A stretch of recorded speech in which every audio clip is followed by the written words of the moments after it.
Finally able to get back out on the project for phase 2. Man, it's been a month of nothing but rain. Finally, we got a break and we jumped back out here as quickly as we could.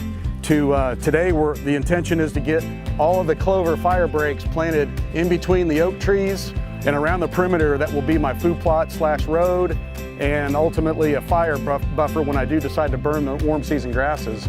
But we've got a lot to do today, primarily get this clover all in the ground. We're gonna put a soybean food plot in down there in the cove and some of this dual season from Pennington over here in this corner.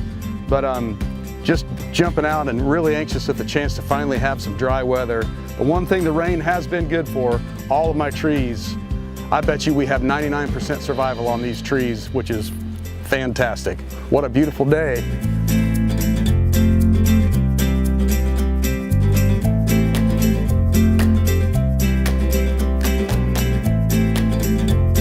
Okay, one of the challenges for guys is to figure out how to adjust the seed metering system down small enough to accurately seed out an ultra tiny seed like this Durana and Patriot clover. I mean, these things are smaller than a grain of sand.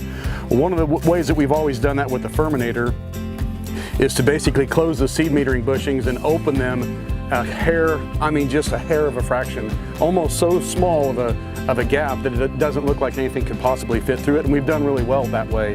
It's surprising that the clover seed goes through.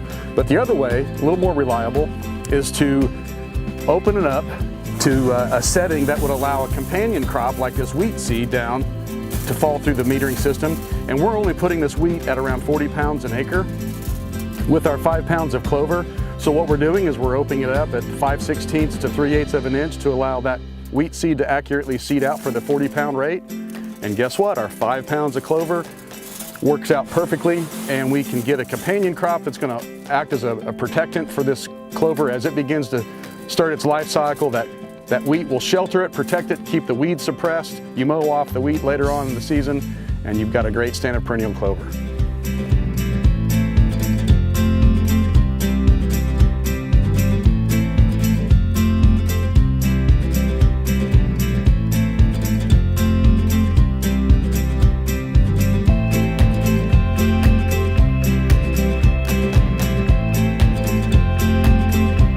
So we're back here in this 1 acre northeast cove food plot in the project. And I just got done running through here with the Ferminator, and one pass, aggressive disking, 20-degree angle, broke the soil open. Man, it's mid-80s today and the wind's blowing. This soil is just drying as quickly as I'm opening it up, which is awesome. So I was gonna let this sit a while, but by the time I got to the other side of the field, this where I started is already dry and crumbling down. So I just changed my angles, and I'm getting ready to set the seed metering system up here. I've got the dual season Pennington product, and I'm gonna be seeding this on the second pass. And the method I'm gonna do with this is drop it into loose soil and get a little bit of soil coverage by the disc throwing some soil over it, but packing it in this nice, moist, crumbling, dry soil here. It's just right at that perfect point. But this food plot blend is, they call it dual season for a reason. It's got soybeans, it's got iron clay cowpeas, it has sorghum, and it has buckwheat in it. And the idea behind it is you plant it as a summer annual, and of course the deer are going to utilize the forage all summer long. There are plants in there that are highly attractive to deer, soybean and cowpeas primarily. But if you let this crop stand into the fall time when the grains are still available, your deer are going to utilize this food source all the way into fall, late fall and winter time until the seed is consumed off the stalks.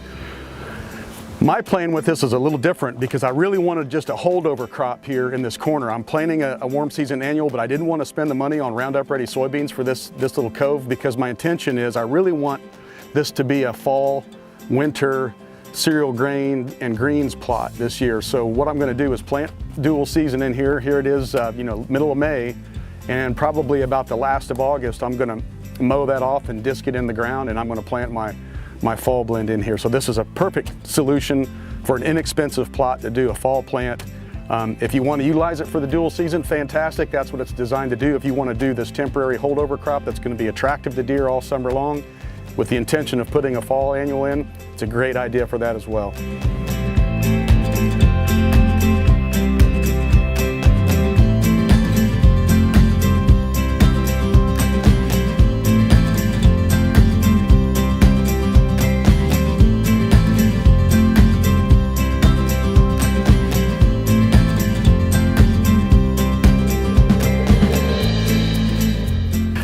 we're just getting off and looking at the results from the planting process, man. And the soil broke down super well and just got a great amount of light coverage over the soil. There's a sorghum seed right there. Right there is a buckwheat seed. I just moved that soil around like that. Over here, look at this Coulter Packer indention. There's a soybean right there that I just uncovered, just perfectly placed. Packed it in. This was 2 passes with the Furminator and it's done. So thank God for the sun and wind today, because it's really helped us a bunch. But getting excited, guys. This is starting to really take shape.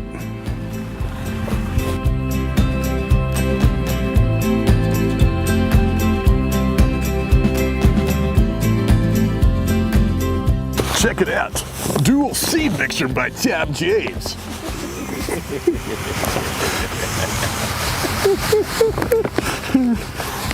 2 types of clover. 1 bucket.